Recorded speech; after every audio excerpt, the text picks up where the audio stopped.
let's move on to the first session. Session 1 is held under Green in Food.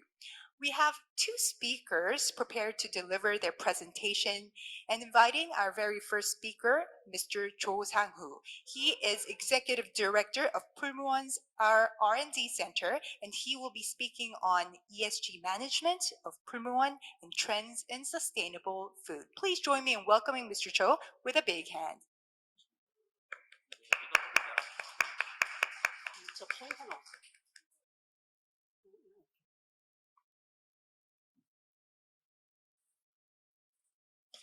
네, 안녕하세요. Good afternoon, everyone. Let me take off my mask for better delivery of the presentation. As we are talking about climate change, carbon neutrality has become one of the most important topics we need to discuss to keep up with the time. So it is my great pleasure to be with you in this meaningful conference. And I'd like to thank the Food Police for giving me this great opportunity. Today, my topic is ESG management of Pulmuon, and I'd like to briefly discuss the trends in sustainable foods as well.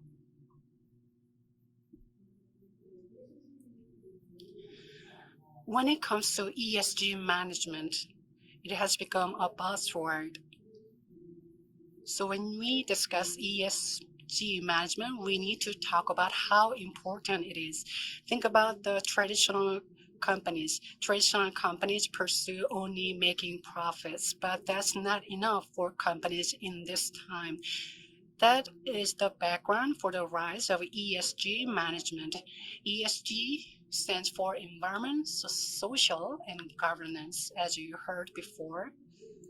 And it is not only about making money, but about how you can make money and how you can deliver sustainable quality and service to consumers and customers. So this is a very important management philosophy. And the ESG management has drawn attention around the world. As I mentioned earlier, it has become very important to think about how we make money and how we serve social purposes. Think about the MZ generation. They take social contribution and trustful and trustworthy companies very seriously. So they base their action on this perception. And think about large global investors. For example, there is BlackRock, which is the world's largest investment fund. It says it will put companies on notice that it expects the companies to act socially responsible. ESG disclosure is not an option, it is a necessity.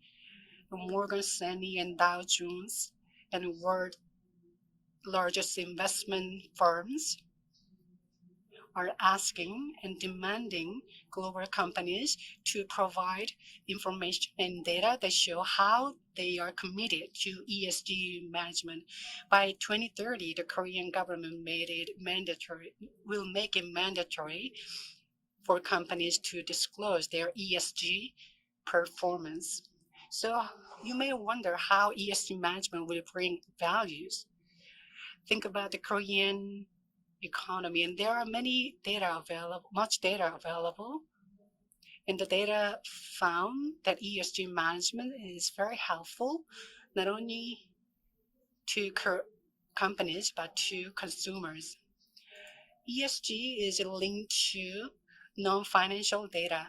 When there is an investment in non-financial sectors, there will be perceived by consumers, and this will lead to a virtuous cycle of continuous growth. So companies will continue to grow, and they will be very future oriented. So when you discuss ESG, and as far as ESG is concerned, what do we need to do? The first thing we can think of is protection of the environment. Since the Industrial Revolution, the population has been growing exponentially along with the significant rise of global temperature. And what makes global temperature rise? The main culprit is greenhouse gas emission. So here we have to think about how we can go back to the level of the pre-industrialization. And next,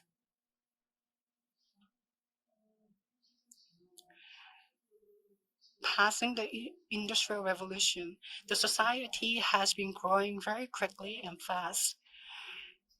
On surface, it looks the humanity has been advanced significantly, but at the same time, we have witnessed human rights abuse and less protection. And think about corporate governance. Not every company is ethical, but ESG management emphasizes that companies have to behave virtuously. So now let me briefly introduce you what ESG management means to Pulmuon. Pulmuon was founded back in 1984, and our mission is based on LOHAS, and we are trying to make nature and people happy together. So our mission is to become a LOHAS company that loves nature and people together. So in 2007, we formed an ESG committee, and for 4 consecutive years, we were selected as the best ESG company in the food industry in Korea by KCGS. We are not tipping the scale improperly to one sector. We are trying to incorporate ESG spirit across the corporate management. In terms of environment, as we just heard from the keynote speaker, reducing plastic is very important. So we are doing everything we can to reduce the use of plastic so that we can better protect the environment. We are a manufacturing company in a way, but we also have to look at the issue from a consumer's perspective. That means we have to come up with a better way to recycle plastic and a way to minimize the use of chemicals. So we came up with 3R policies: reduce, recycle, and remove. And every year we update our policy standards. And at the end of the last session, we will hear from Ms. Simon. For fresh food, to keep your food, the shelf life is inevitably short. So we have a certain threshold decided by law. So we are trying to follow and stick to the regulations. So it requires collective action from the whole society so that we can contribute to reducing carbon footprint, and we can also contribute to reducing waste littering the world. And the second part, we are also taking actions in the social section. We have two foundations. One is Pulmu1 Foundation. Aside from our corporate activities, we invited experts to better organize our activities in this sector. Lastly, in terms of governance, these are the activities we have been doing. We have a board of directors, and that includes independent directors. The graph on the screen should be updated. Some of the numbers are not correct. And this year, 8 out of the board of direct members are outside directors, independent directors. And among the publicly listed companies in Korea, the rate is the highest. And we also value and champion the gender equality. So 3 out of 8 independent directors are women. And if you look at our board of director system, you can see there are many committees under the BOD, and the committee's role is to monitor Pulmuon's corporate activities so that they can ensure and make sure Pulmuons continue to commit to ESG management. So now you may wonder how ESG activities can contribute to carbon neutrality and how it can contribute to a company like Pulmuon and broadly to the food industry. The population is growing fast. The global population is almost reaching 7 billion or 8 billion this year. And with convenient transportation, development of transportation, people movement has fastened, as you can see on the graph. So since the Industrial Revolution, global temperature has continued to rise, and human activities have contributed to the rise. And in recent years, we have come up with measures to keep the global temperature rise in 1.5 degrees below the pre-industrial revolution level. So everyone needs to act. And professors of Oxford University published this data in 2018. On the planet,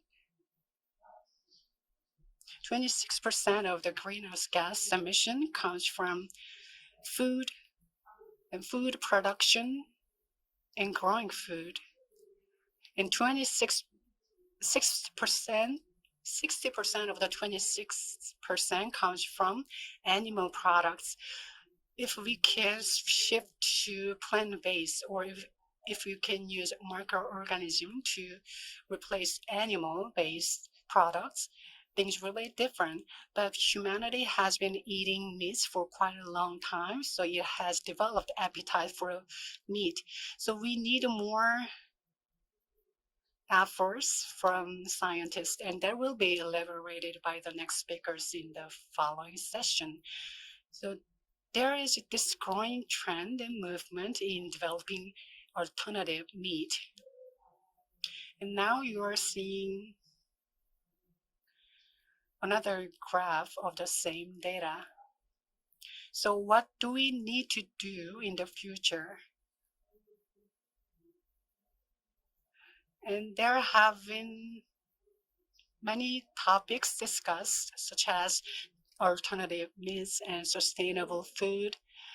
And many research centers, including Boston Consulting, released data like this. By 2030. The market size of alternative meat and the food will be $290 million.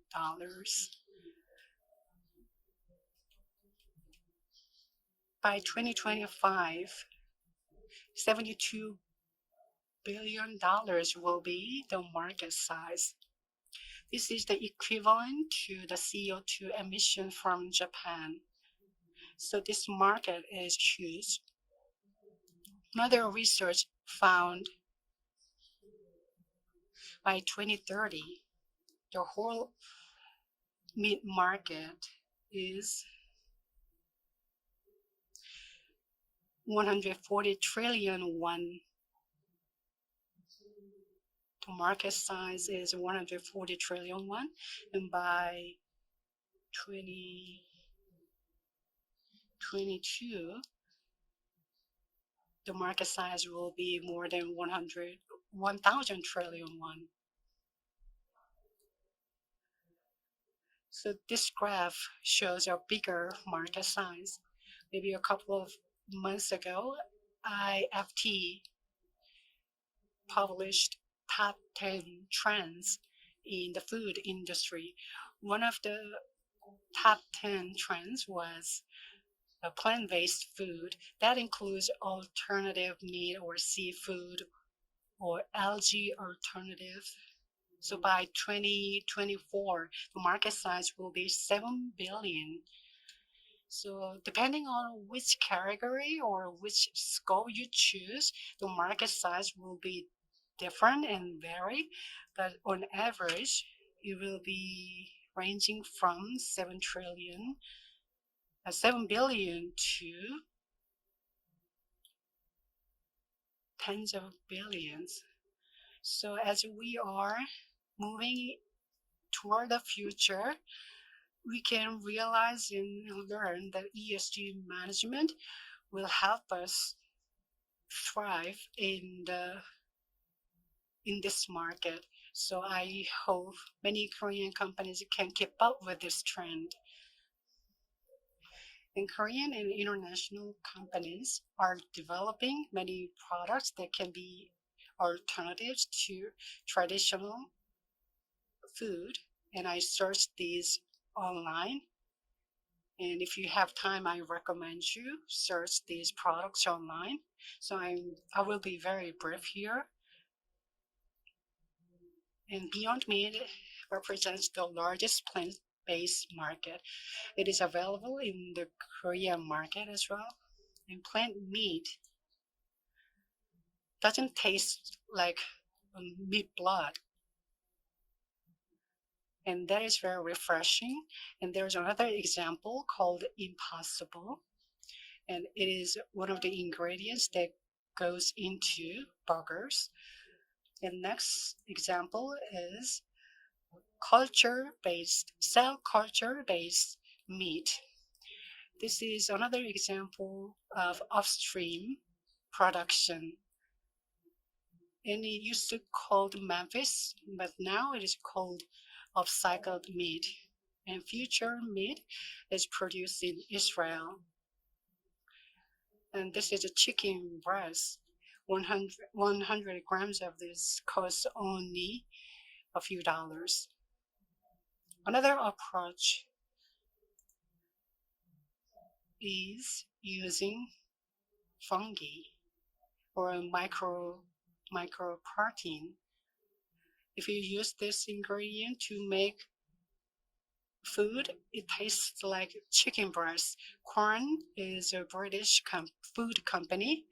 If I understand correctly, it became a multinational company, and Shinsegae Group in Korea is cooperating and partnering with this company to make this food available in the Korean market or on the Korean shelf.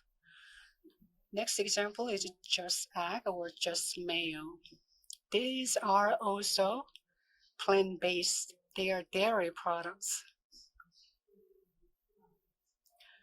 And in Singapore, this company earned a certificate, and for the first time last year, it made this plant-based product available in the market. This is a very future-oriented company. Next example is oats. This is an alternative to milk. There are other examples of dairy products.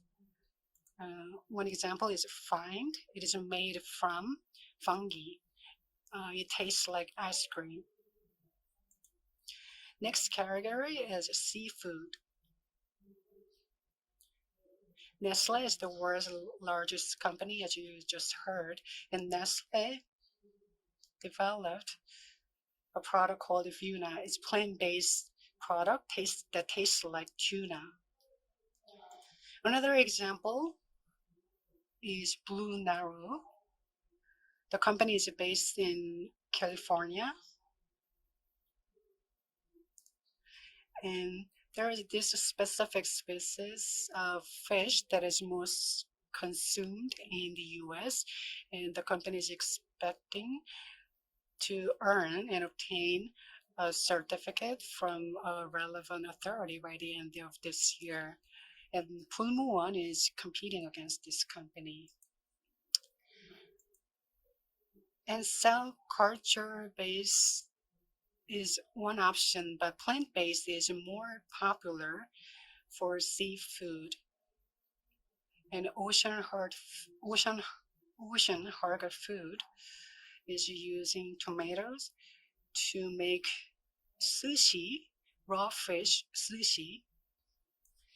And the next slide shows another example. Another interesting example is Clara food.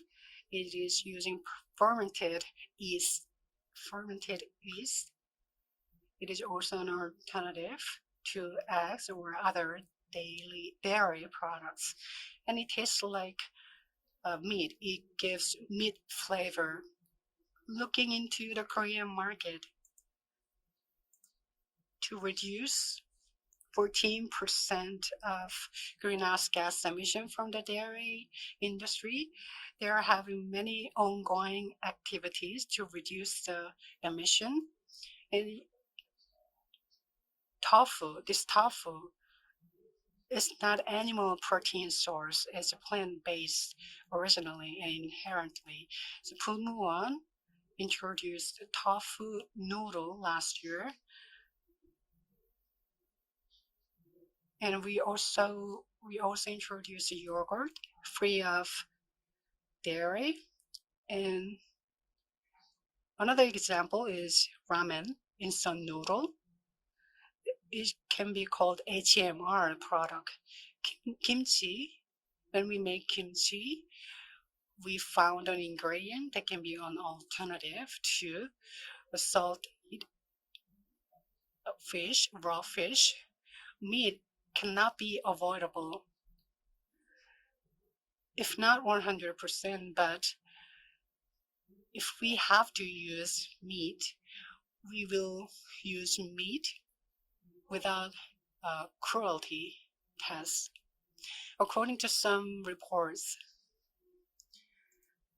milking cows, their life expectancy is 6 years in a cage or a farm, but if they are allowed to roam free, they can live up to 15 years. So this is a more sustainable way. So we need to think about the rights of animals, because everyone, both the animals, plants, and the humanity, should live together on the earth.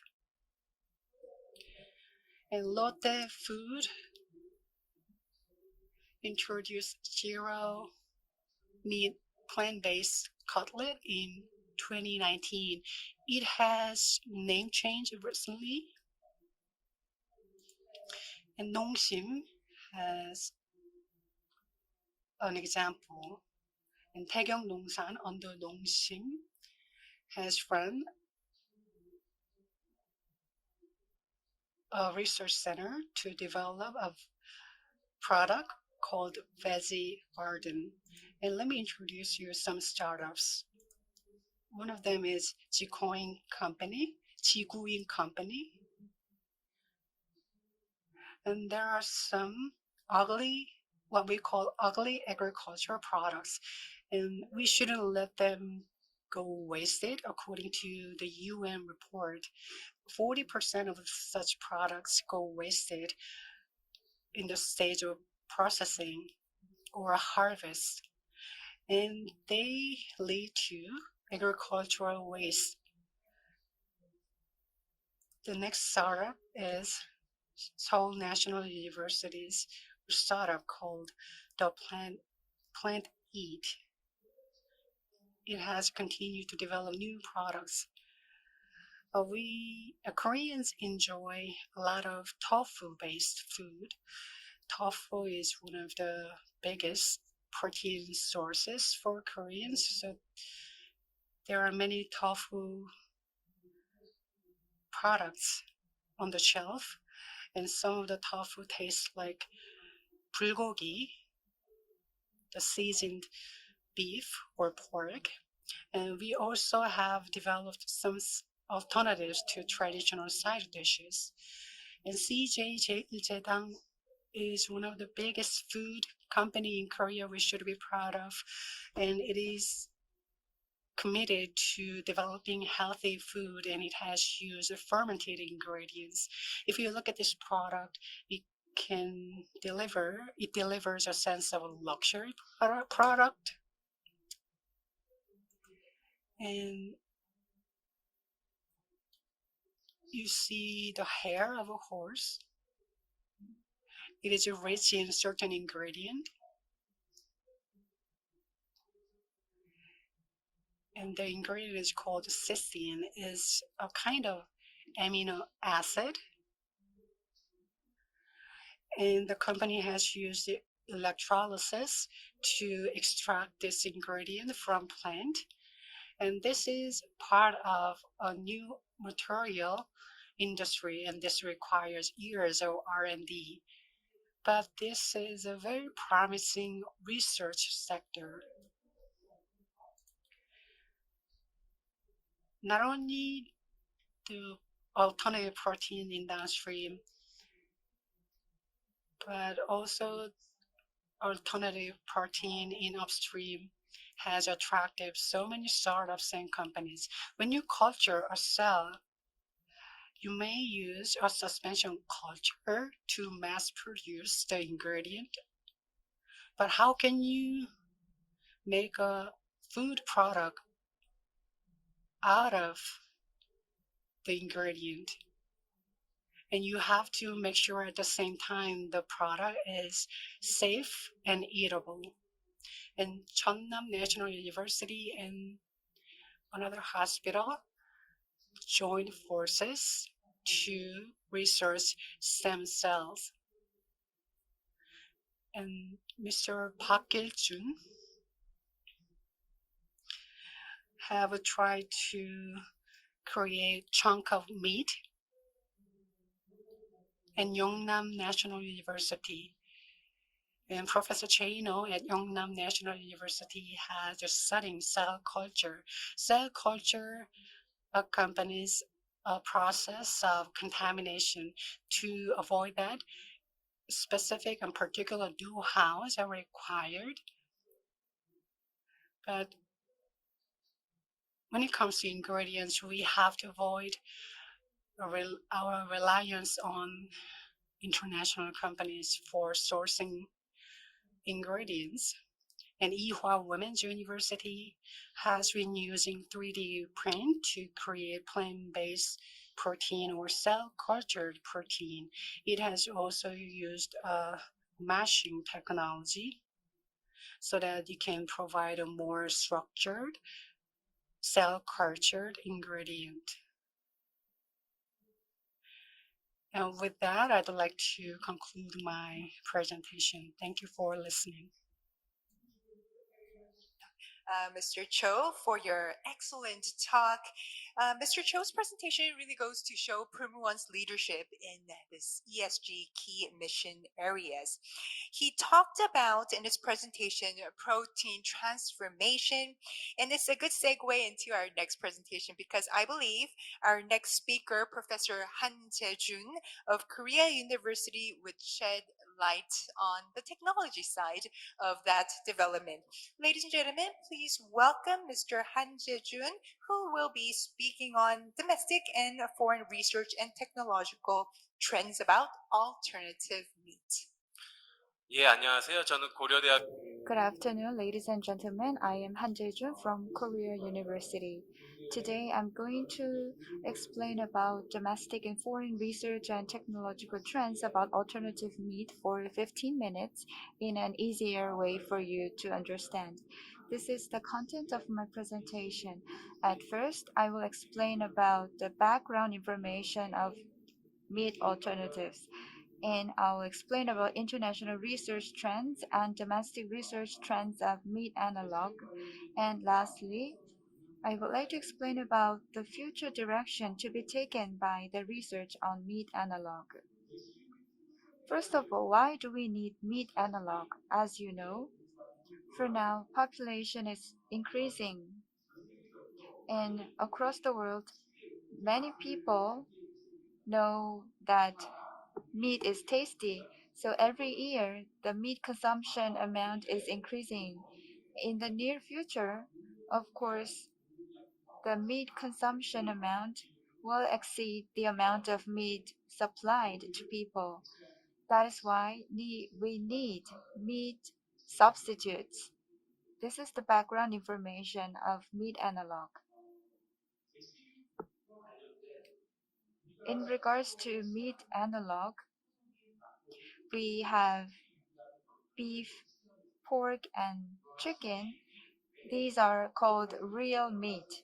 And why are we going to be lack of real meat? There are several reasons. In the future, people engaging in livestock industry will decrease, and also there are environmental issues. Also, there are issues related to the animal welfare and ethics. This is why we and many scholars have agreed and announced that we need meat analog. The picture on the right side may be familiar to you. According to a UN report, after 5 years from 2025, the meat analog market will increase to about 10% of the real meat market, and by 2035, the number of people enjoying meat analog will significantly increase. Then what is meat analog? Meat analog is the food that can replace conventional meats such as beef, pork, and chicken. Meat analog can be classified into two categories. First category is plant-based meat analog, and the second category is cultured meat, which is cultured through cells or tissues extracted from animals. Plant-based meat analog is the one that gets protein from plant, and we use some mechanical instruments to mimic the shape and texture of real meat.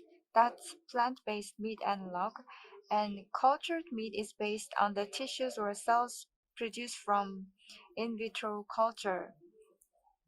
So simply put, we get the tissue from animals, and from the tissue of the animal, we can culture stem cells. So the stem cells will develop into muscle cells through the process of proliferation promotion process or differentiation promotion process.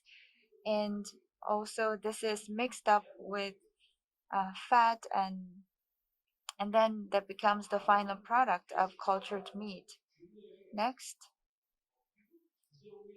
local and global legal criteria for cultured meat or meat analog. Countries have different standards and criteria for meat analog. For example, in the case of the US, for plant-based meat analog, most of them are produced from edible plants, so there's no problem. That's the position of the US FDA. And the US FDA and US Department of Agriculture are cooperating with each other to come up with the regulations on supervision of the meat analog. In the case of the EU, cultured meat or meat analog are regulated under the Novel Food Regulation. Both the EU and the USA put limitations or restrictions in the use of the name meat in the meat analog. But in the case of Korea, we don't have clear regulations or guideline on meat analog. This is why we are lack of safety related regulations or additives related guidelines on meat alternatives, meat analog. And such regulations are soon going to be drafted by the Korean government. Here, this is the comparison between real meat and meat analog. The price of real meat will continue to increase, and there will be a limitation in the mass production of real meat. In the case of meat analog, the price is high, and it is technically difficult to mass produce meat analog. In the case of plant-based meat analog, the ingredients are cheap, and it's possible to mass produce plant-based meat analog. So they have both advantages and disadvantages. In terms of environment and animal welfare and ethics, there are many problems related to conventional real meat. But in the case of cultured meat or plant-based meat analog, they are relatively free from environment issues or animal ethics issues. In terms of health, if we take a nutritional approach, meat analog is composed of protein that is totally different from animal protein. So there could be some imbalance of nutrition. And research, there are many researches on the meat analog from the point perspective of nutrition, and such research will continue. And in terms of consumer preference, cultured meat or plant-based meat analog are not really able to satisfy the consumers as much as their satisfaction with conventional meat, because consumers find the meat analog less tasty compared to conventional meat. And I'll explain about the international research trends on meat analog. Recently, for the last 30, we have looked at the international research trends on meat analog for the last 30 years. The first topic is the source of protein. Previously, they used wheat, soybean, or pea, and used mechanical instruments to create plant-based meat analog. But according to the recent studies, in order to eliminate the image or flavor of bean, they're using other technologies.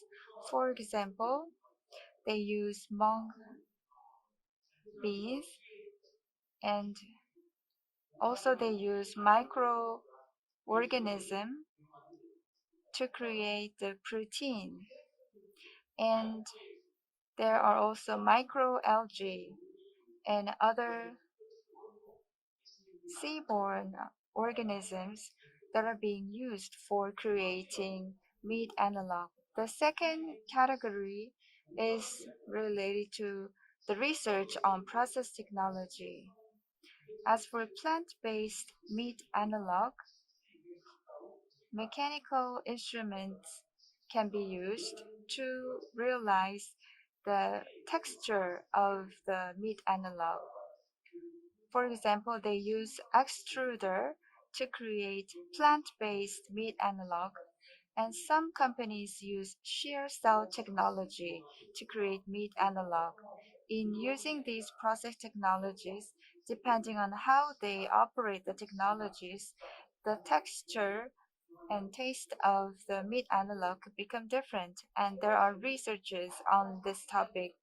The third international research topic is how to realize the taste and flavor of meat, which is very important. The ingredient of plant-based meat analog is bean. There are many efforts to eliminate the unique flavor of plant-based meat analog. So a lot of research is going on for this third topic. And an issue with the plant-based meat analog is that it's difficult to realize the blood taste. So in order to realize the blood taste, they're trying to get the hemoglobin. They're trying to get hem from the plant hemoglobin. And as I explained before, this is the research on plant-based meat analog. Previously, protein from wheat, soybean, and pea were studied, and the protein created by microorganism and the protein from seaborne plants have been actively researched. And the second part of process technology, if you look at the picture in the middle, this is the technology you can use, for example, extrusion method to get the protein from plant. In the case of the vegetable protein, they have the shape of the round globe. If you apply water and high pressure and high temperature, then the arrangement of the protein will become longer. So you rearrange the molecular structure of protein and you induce them to be bonded in a different way to create the plant-based meat analog. This is the extrusion method. And some research teams in the EU are using shear cell technology to create fibrous protein structures. And third research theme is this one. The third topic is to realize the taste and flavor of real meat. For example, removing the unique flavor of plant-based meat analog, and they're trying to extract the flavor preferred by consumers from plants and realize that as the taste of meat. According to statistics, consumers said that they hate or they have negative opinion about plant-based meat analog because the biggest reason was that they are not tasty. In the middle, you have a circle which shows some physical, chemical, and biomedical methods used for removing beanie flavor. As such, there are many research activities related to plant-based meat analog. Next, research trends related to cultured meat. Here, the research team can be divided into four. First, research is related to cell, so how they get the tissue and cell from the animal and develop myocellular cell. And here, the cell differentiation um, technologies are related, and there are many scholars doing research on the cell. And second research is related to culture medium or bioreactor. Culture medium is expensive because on this culture medium,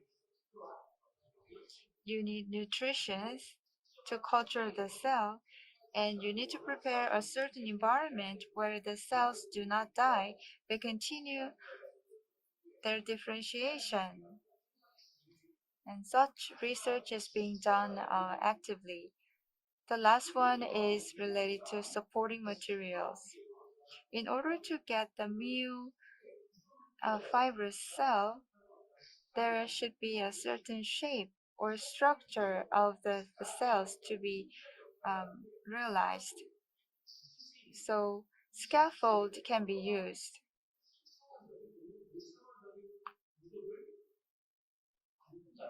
If we create three-dimensional or high-dimensional shape, then we could create a cultured meat with a great texture. Or we can use extruder or shear cell technology and 3D printing technology to create supporting materials with various structure and feels. So far I explained about the international research trends. In the case of domestic research trends,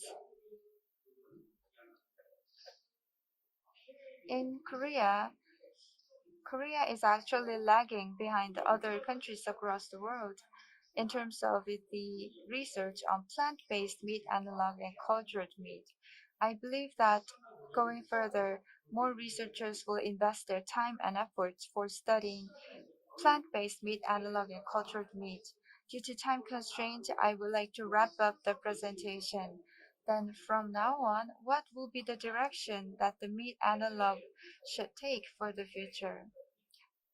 According to the overseas research practices and trends, many Korean researchers should make more efforts for researching plant-based meat analog and cultured meat. and businesses and research institutes need to join the efforts to study this area. This will be all for my presentation. Thank you very much for your attention. Professor Han, for your eye-opening presentation. We'd like to ask you to please do stay on because we're going to proceed to Q&A session. And for that, we'd also like to ask Mr. Cho Sang-woo to take to the stage for the Q&A session. Okay, now, so we are going to first take questions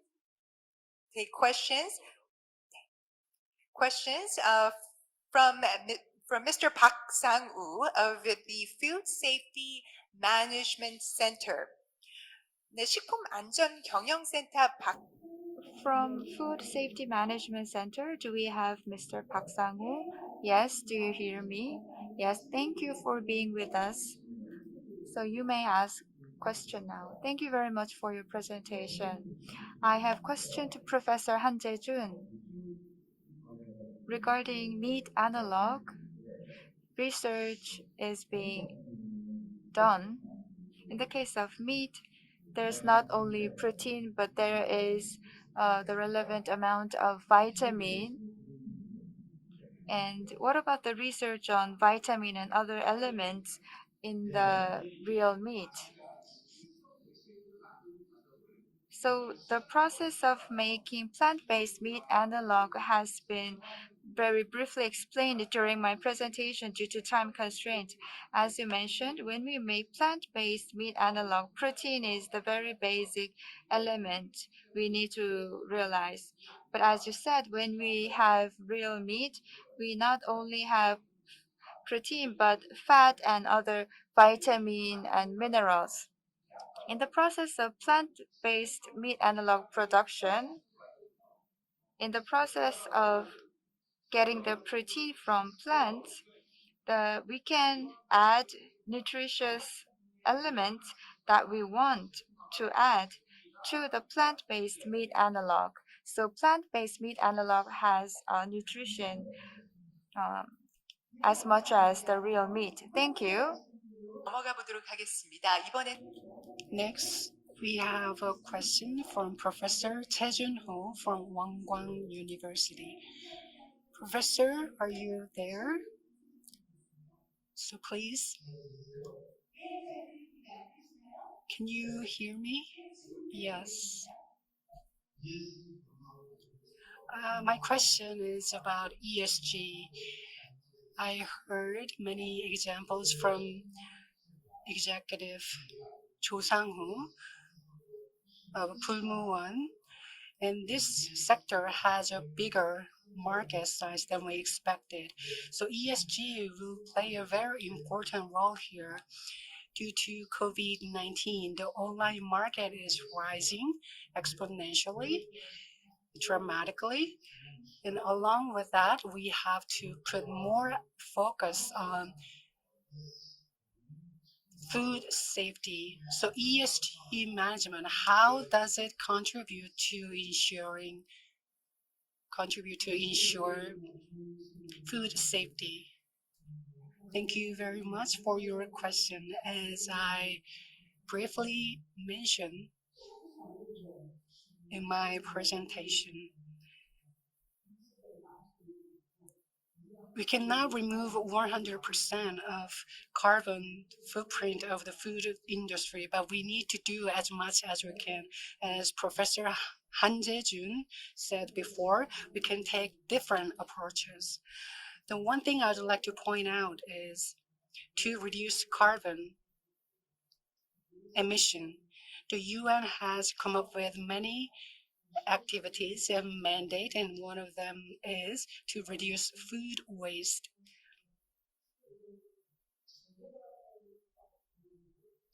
Underdeveloped countries,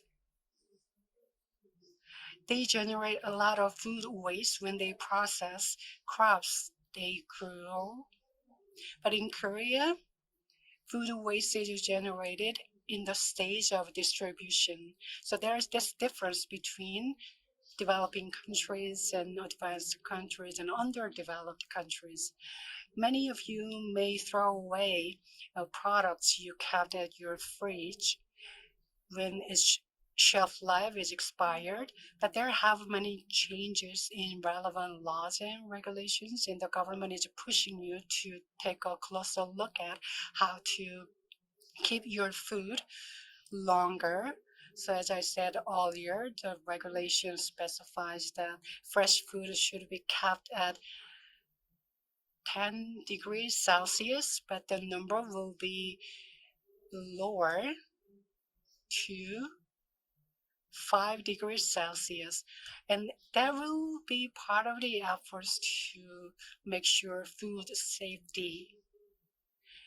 And it can also contribute to reducing food waste, and it will lead to less carbon emission.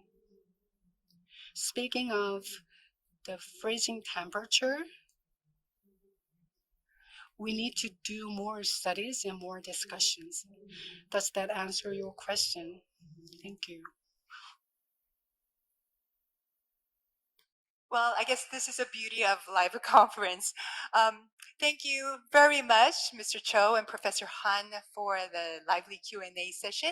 And with this, we would like to wrap up session 1, Green in Food.